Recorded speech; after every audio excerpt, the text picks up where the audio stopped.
people who are taking care of them, often their wives, get benefits that they need, and that all of them get all of the health care that they are entitled to.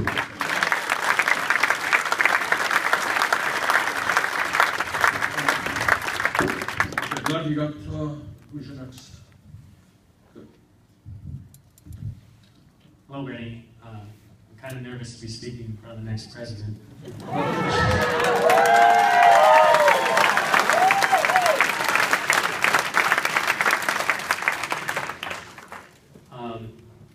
I love your idea of free public higher education. As a teacher, I'm curious what your views on public education at an elementary and secondary level. Good, great question.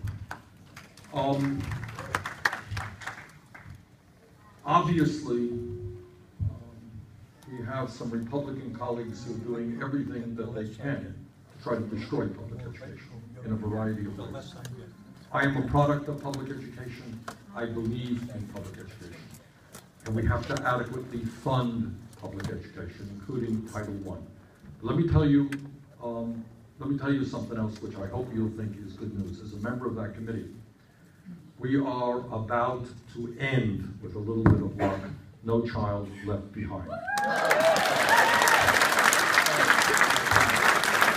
So we are going to allow teachers to teach, to grow the entire child, rather than just teach for testing. Okay.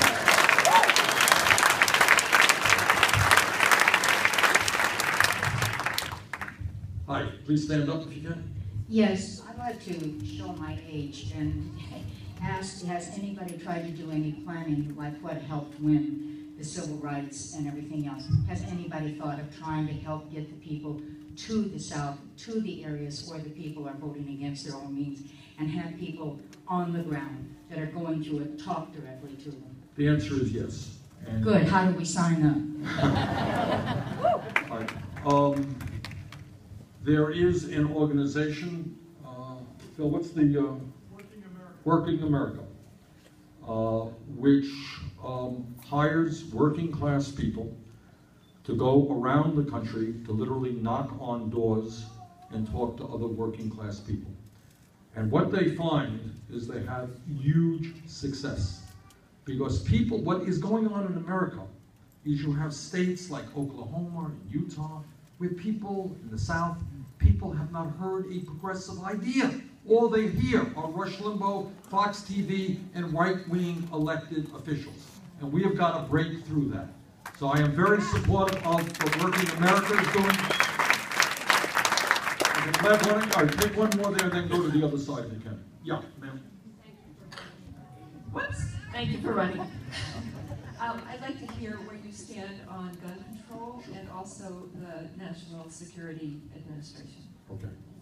Two separate but very important issues. Let me deal with the NSA. All of us know, we say it sadly, but it is true, that terrorism is a very, very serious problem. You all are aware that we have seen terrorist attacks from ISIS around the world recently. And I have no doubt that they are planning attacks on the United States. And we have got to be very vigorous and have our government do everything that we can to protect the American people. But this is what I also believe. I believe that we can, in fact, protect the American people without undermining our constitutional rights or our privacy rights. And that is why I voted against the USA Patriot Act, why I voted against reauthorization, and why I voted against recent legislation which moves us forward but doesn't go far enough. But let me tell you this, it's not just the NSA. And this is an issue, again, that we are not discussing anywhere near enough. I suspect that all of you know that if you have a gizmo like this, there is somebody who knows exactly where you are. You all know that. You know that it is not just the government that is compiling your telephone calls and getting into your emails and into the websites that you visit, but it is the private sector as well, who has a whole lot of information about your health records, your banking records, the books you read, the magazines you purchase. What has essentially happened is that the explosion of technology in the last 20, 30 years has far outpaced public policy.